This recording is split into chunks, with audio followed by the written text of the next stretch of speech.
عزیز طلبہ، میرا آج کا لیکچر رشید احمد صدیقی کے تحریر کردہ انشائیے پر مبنی ہے، جس میں ہندوستانی ثقافت کے منفرد اور اہم حصے طنز و مزاح کے انداز میں بیان کیے گئے ہیں۔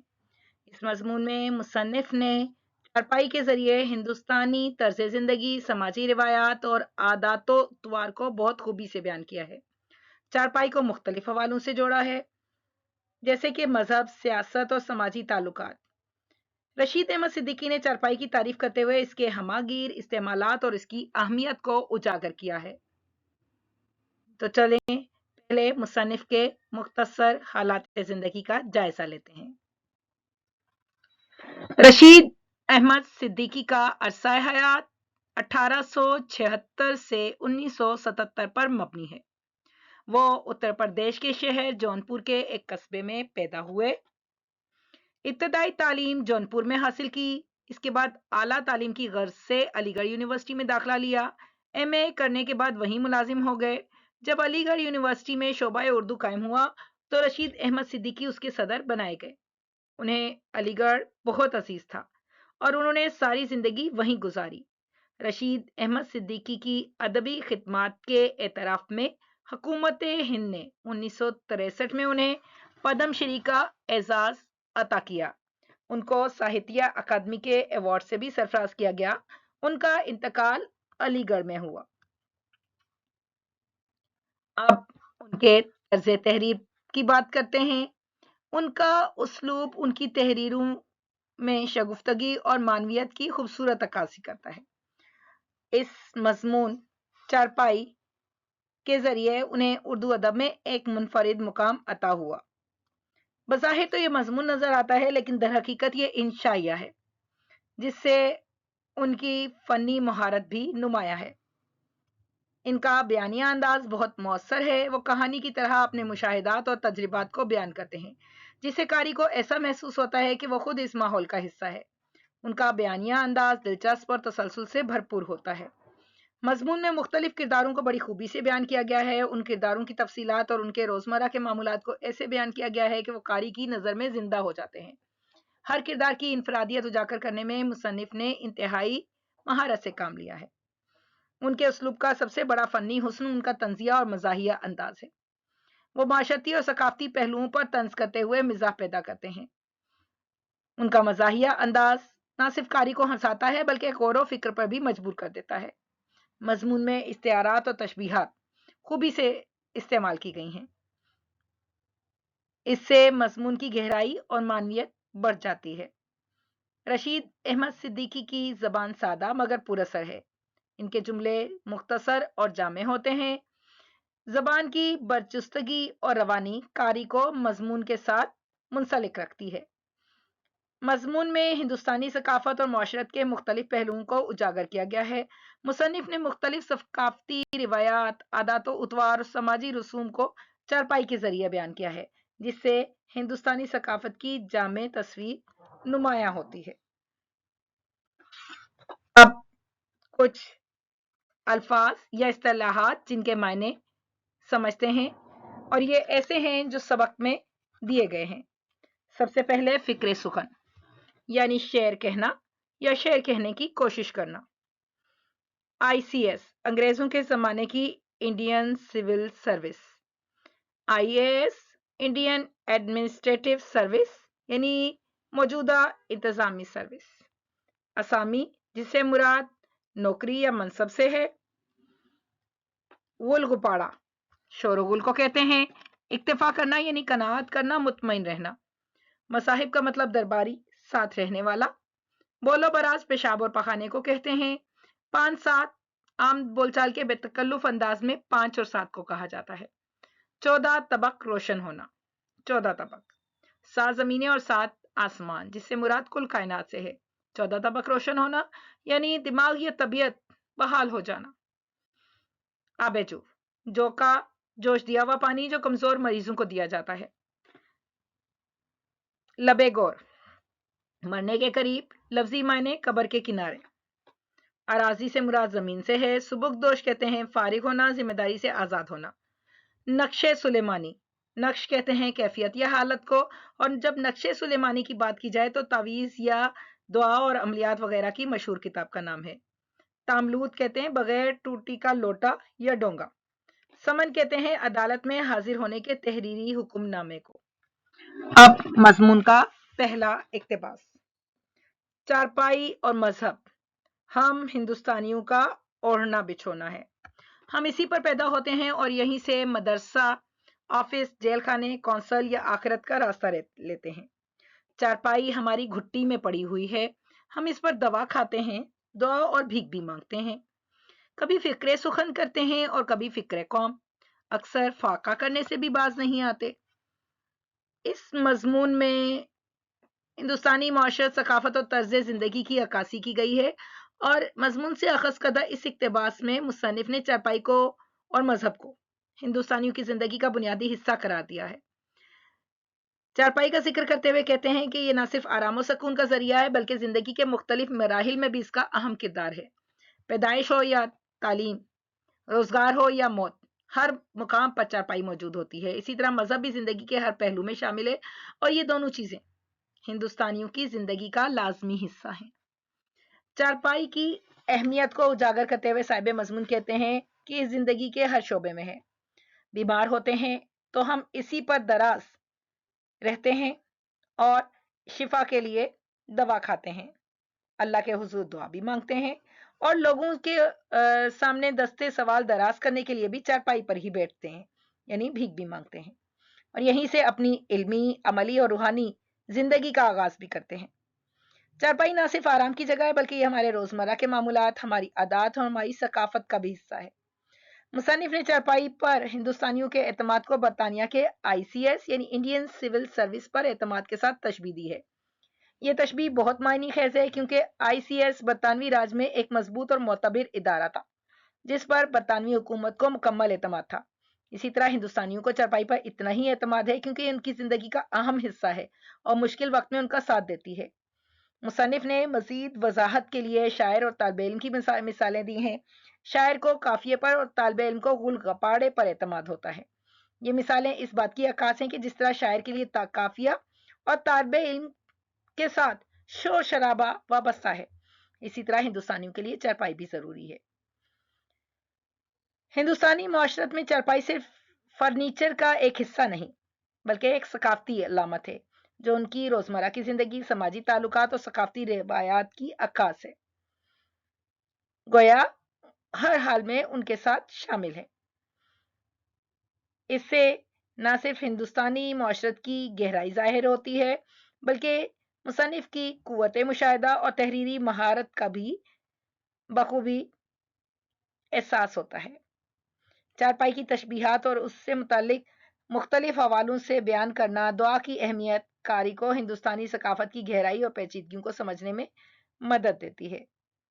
گویا ایک علامتی آلہ بنا کر ہندوستانی ثقافت، طرز زندگی اور معاشرت کی بھرپور عکاسی کی گئی ہے۔ اگلا اقتباس۔ موتی لال نہرو رپورٹ سے پہلے ہندوستانیوں پر 2 مصیبتیں نازل تھیں، ایک ملیریا کی، دوسری مس میو المعروف بمادر ہند کی۔ ملیریا کا انسداد کچھ تو کونین سے کیا گیا، بقیہ کا کثرت اموات سے۔ مس میو کے تدارک میں ہندو مسلمان دونوں چارپائی پر سر بزانو اور چوراہوں پر دست و گریباں ہیں۔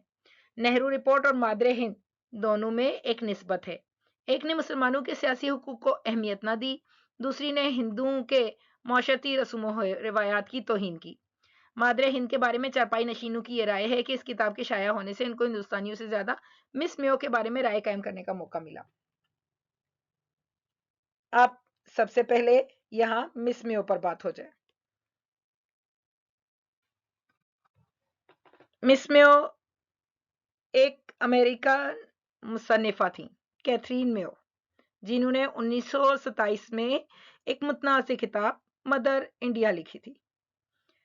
رشید احمد صدیقی نے چارپائی میں مدر انڈیا اور مس میو کا ذکر ایک گہرے طنزیہ اور تہذیبی تناظر میں کیا ہے۔ مصنف کے مطابق موتی لال نہرو کی رپورٹ سے پہلے ہندوستانیوں میں جو 2 بڑی مصیبتیں تھیں ان میں سے ایک ملیریا، دوسری مس میو کی یہ کتاب تھی۔ اس کتاب نے ہندوؤں کی سماجی رسومات اور روایات کی توہین بھی کی اور مسلمانوں کے سیاسی حقوق کو بھی اہمیت نہیں دی۔ جس کی وجہ سے دونوں حلقوں میں شدید غم و غصہ پایا جاتا تھا۔ رشید احمد صدیقی طنز کرتے ہیں کہ اگر مس میو ہندوستان کی برائیاں ڈھونڈنے کی بجائے صرف ہندوستانی چارپائی کا مطالعہ کر لیتی تو انہیں اس کتاب سے کہیں زیادہ دلچسپ اور سچے حقائق مل جاتے۔ ان کے نزدیک چارپائی پر بیٹھے ہوئے لوگوں کی نفسیات سمجھنا پورے ہندوستان کو سمجھنے کے مترادف ہے۔ مس میو نے ہندوستانی تہذیب کو ہمدردی کے بجائے تحقیر اور تنقیدی انداز میں دیکھا۔ ان کا مشاہدہ سطحی تھا۔ مصنف یہ کہتے ہیں کہ انہوں نے ہندوستان کی اصل روح کو سمجھنے کے بجائے صرف یہاں کے نقائص تلاش کرنے پر توجہ دی۔ گویا وہ اس وقت کی ایک ایسی شخصیت تھی جن کی تحریر نے پورے ملک میں ایک ہجان پیدا کر دیا تھا، جس کا تدارک کرنا ہندوستانیوں کے لیے ملیریا جیسی بیماری جتنا ہی ضروری ہو گیا تھا۔ اور اسی حوالے سے انہوں نے رشید احمد صدیقی کا کہنا ہے کہ غیر ملکی مبصرین اکثر ہندوستان کی ظاہری حالت دیکھ کر غلط رائے قائم کر لیتے ہیں، جبکہ یہاں کی اصل وحدت میں کثرت کا نظارہ ایک عام سی چارپائی پر بھی کیا جا سکتا ہے۔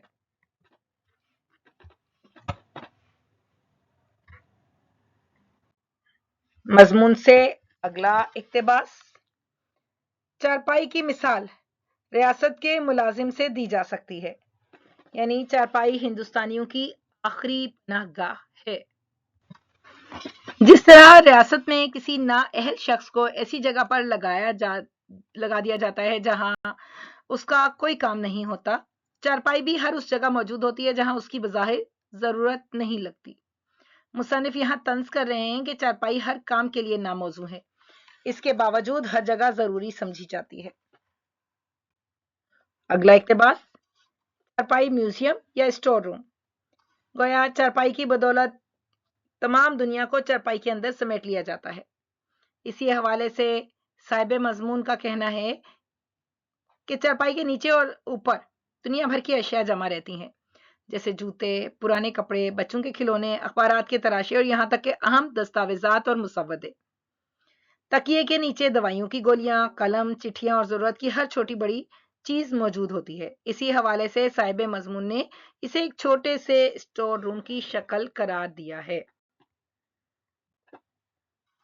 اگلا اقتباس: حکومت بھی چارپائی ہی پر سے ہوتی ہے۔ خاندان کے کرتا دھرتا چارپائی ہی پر براجمان ہوتے ہیں، وہیں سے ہر طرح کے احکام جاری ہوتے رہتے ہیں اور ہر گناہگار کو سزا بھی وہیں سے دی جاتی ہے۔ آلات سزا میں ہاتھ پاؤں، زبان کے علاوہ ڈنڈا، جوتا، تاملوٹ وغیرہ بھی ہیں، جنہیں اکثر پھینک کر مارتے ہیں۔ یہ اس لیے کہ توقف کرنے میں غصے کا تاؤ مدھم نہ پڑ جائے اور ان آلات کو مجرم پر استعمال کرنے کی بجائے اپنے اوپر استعمال کرنے کی ضرورت نہ محسوس ہونے لگے۔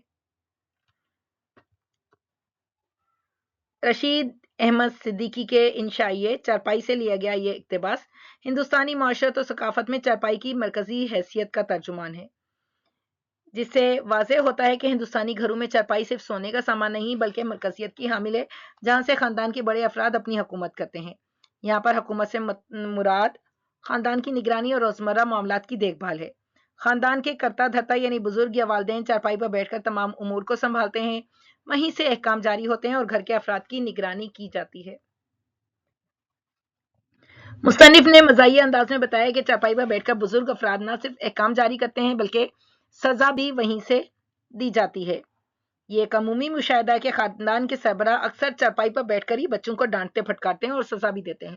سزا دینے کے لیے مختلف آلات کا ذکر کیا گیا، جیسے ہاتھ، پاؤں، زبان، ڈنڈا، جوتا اور تاملوٹ۔ ان آلات کو استعمال کرنے کا مقصد یہ ہے کہ غصہ مدھم نہ ہو جائے، اس کا تاؤ کم نہ ہو جائے اور سزا دیتے وقت جوش و جذبہ برقرار رہے۔ اور اسی حوالے سے صاحب مضمون کہتے ہیں کہ مشاہدہ ہے کہ ان آلات کو پھینک کر مارا بھی اسی لیے جاتا ہے کہ توقف کیا جائے تو غصہ کم ہو جاتا ہے اور سزا دینے کا مقصد بھی پورا نہیں ہوتا۔ غصہ جب عروج پر ہوتا ہے تو فوراً رد عمل آتا ہے، اور اگر کچھ لمحے سوچا جائے، رک کر سوچیں تو غصہ کم ہو جاتا ہے۔ اس لیے فوری رد عمل دینے کے لیے آلات کو پھینک کر مارا جاتا ہے تاکہ غصے کی شدت برقرار رہے۔ مصنف نے مزاحیہ انداز میں اس بات کو بھی اجاگر کیا ہے کہ چارپائی ایسی جگہ ہے جہاں سے ہر طرح کے فیصلے کیے جاتے ہیں اور گناہگار کو سزا دی جاتی ہے۔ گویا یہ ہندوستانی تہذیب و ثقافت کا اہم حصہ ہے، جو نہ صرف آرام و سکون کا ذریعہ ہے بلکہ گھر کے تمام معاملات کی نگرانی کا مرکز بھی ہے۔ اور اسی حوالے سے صاحب مضمون کا کہنا ہے کہ چارپائی ہندوستانی گھروں میں انتہائی اہم ہے۔ یہاں سے ہمیں یہ بات بھی واضح ہوتی ہے کہ کس طرح ایک معمولی سی چیز بھی ہماری زندگی کا جزو لازم بن سکتی ہے۔ اگلا اقتباس، چارپائی ہندوستان کی آب و ہوا، تہذیب، تمدن، معاشرت، ضرورت اور ایجاد سب کا بھرپور نمونہ ہے۔ شعراء نے انسان کی خوشی اور خوشحالی کے لیے کچھ باتیں منتخب کر لی ہیں، مثلاً سچے دوست، شرافت، فراغت اور گوشہ چمن۔ ہندوستان جیسے غریب ملک کے لیے عیش و فراغت کی فہرست اس سے مختصر ہونی چاہیے۔ میرے نزدیک تو صرف ایک چارپائی ان تمام لوازم کو پورا کر سکتی ہے۔ اس اقتباس میں ہندوستانی ثقافت میں چارپائی کی اہمیت کو بیان کیا گیا ہے۔ مصنف نے نہایت خوبصورتی سے چارپائی کو ہندوستان کی آب و ہوا، تمدن، معاشرت، ضرورت اور ایجاد کا سب سے بھرپور نمونہ قرار دیا ہے۔ یہاں آب و ہوا سے مراد ہندوستان کا موسمی نظام ہے، جو گرمی، سردی، برسات اور معتدل موسم سب پر مبنی ہے۔ چارپائی تمام موسمی حالات میں استعمال کی جا سکتی ہے، مثلاً گرمیوں میں چارپائی پر باہر سویا جاتا ہے، جبکہ سردیوں میں اسے کمروں کے اندر استعمال کیا جاتا ہے۔ تمدن اور معاشرت کے حوالے سے صاحب مضمون کہتے ہیں کہ چارپائی نہ صرف سونے کے لیے استعمال ہوتی ہے بلکہ اس پر بیٹھ کر بات بھی کی جاتی ہے، مہمان نوازی بھی کی جاتی ہے، خاندان کے بزرگ اسی پر بیٹھ کے گھر کے معاملات بھی دیکھتے ہیں۔ اور اسی حوالے سے مصنف مزید شاعرانہ انداز اختیار کر رہے ہیں کہ شعراء نے انسان کی خوشی اور خوشحالی کے لیے کچھ چیزوں کا جو انتخاب کیا، جیسے سچے دوست، شرافت، فراغت اور گوشہ چمن۔ یہ تمام چیزیں انسان کی زندگی میں سکون اور خوشی کا باعث بنتی ہیں، لیکن رشید احمد صدیقی کہتے ہیں کہ ہندوستان جیسے غریب ملک کے لیے عیش اور فراغت کی فہرست مختصر ہونی چاہیے۔ ان کے نزدیک صرف ایک چارپائی ان تمام لوازم کو پورا کر سکتی ہے، جن میں دوستوں کے ساتھ بیٹھنے کی جگہ، آرام کرنے کی جگہ اور گھر کے معاملات دیکھنے کی جگہ سب کچھ شامل ہے۔ چارپائی پر بیٹھ کر انسان کو وہی سکون مل سکتا ہے جو ایک گوشہ چمن یا کسی پرسکون جگہ پر ملتا ہے۔ گویا چارپائی ایک ایسی ایجاد ہے جو ہندوستانی ثقافت کی تمام ضروریات کو پورا کرتی ہے۔ سادہ بھی ہے، آرام کا بھی ذریعہ ہے، سماجی روابط کا بھی اہم ذریعہ ہے۔ یہ تمام خصوصیات اسے ایک مکمل اور بھرپور نمونہ بنا دیتی ہیں۔ اور اسی حوالے سے ہندوستان کے غریب عوام کا ذکر کرتے ہوئے مصنف کہتے ہیں کہ سادہ اور کم خرچ رہتے ہوئے بھی عیش و آرام حاصل کیا جا سکتا ہے، اور چارپائی ہندوستانی معاشرت کی تمام ضروریات کو پورا کرنے کے لیے، انسان کو سکون، راحت اور خوشی دینے کے لیے اہم کردار ادا کرتی ہے۔ اب مضمون کا خلاصہ۔ رشید احمد صدیقی نے اپنے اس انشائیے میں چارپائی کو بنیاد بنا کر ہندوستانیوں کے رہن سہن کے انداز اور ان کے طور طریقوں پر اپنے مخصوص انداز میں طنز کے تیر چلائے ہیں۔ ان کا کہنا ہے کہ مذہب اور چارپائی ہندوستانیوں کے لیے لازم و ملزوم ہے۔ ان دو چیزوں کے بغیر کسی ہندوستانی کا تصور بھی محال ہے۔ رشید احمد صدیقی چارپائی کی اہمیت بیان کرتے ہوئے کہتے ہیں کہ ہم یہیں پیدا ہوتے ہیں، یہیں سے دنیا جہان کے کام کرتے ہیں، بلکہ حکم بھی چلاتے ہیں۔ ان کا کہنا ہے کہ مہد سے لہد تک، یعنی پیدائش سے موت تک کے تمام کام چارپائی پر ہی انجام دیے جاتے ہیں۔ وہ ہندوستانی گھروں میں چارپائی کی اہمیت بیان کرتے ہوئے کہتے ہیں کہ چارپائی صندوق بھی ہے اور بستر بھی۔ سونے سے لے کر سامان رکھنے تک کا ہر کام چارپائی ہی پر انجام پاتا ہے۔ کتابیں، دوائیں، اناج، پیاز، آلو، کھانا، غرض ہر کام کے لیے چارپائی حاضر ہو جاتی ہے۔ ہمارے گھروں میں چارپائی ڈرائنگ روم بھی ہے اور باتھ روم بھی، لائبریری بھی ہے اور دواخانہ بھی۔ محض ایک چارپائی 1000 کام انجام دیتی ہے۔ ہندوستانی اپنی ضرورت کے مطابق چارپائی کا استعمال کرتے ہیں۔ گھروں میں یہ ملاقات کرنے، سونے، بولو براز کرنے، بزرگوں کے رہنے، کتابیں اور دوائیں وغیرہ رکھنے، سامان نیچے رکھنے، اناج سکھانے اور پیاز کا ذخیرہ کرنے کے لیے چارپائی کو استعمال کیا جاتا ہے۔ چارپائی اور سرکاری ملازم میں بہتری مشترک باتیں ہیں، اور ان مشترک باتوں سے طنز و مزاح پیدا ہوتا ہے۔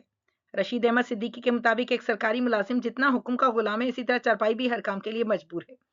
ایک سرکاری ملازم کی طرح چارپائی سے بھی ہر طرح کا کام لیا جاتا ہے۔ چارپائی ہندوستانیوں کی زندگی میں ایک مرکزی حیثیت رکھتی ہے۔ ہندوستان کی پہچان قالینوں اور صوفہ سیٹ سے نہیں بلکہ چارپائی سے ہے، جسے کروڑوں ہندوستانی استعمال کرتے ہیں اور جس کے بغیر کسی بھی ہندوستانی کی زندگی نامکمل ہے۔ اب اس مضمون کا مرکزی خیال۔ رشید احمد صدیقی نے اپنے اس انشائیے میں ہندوستانی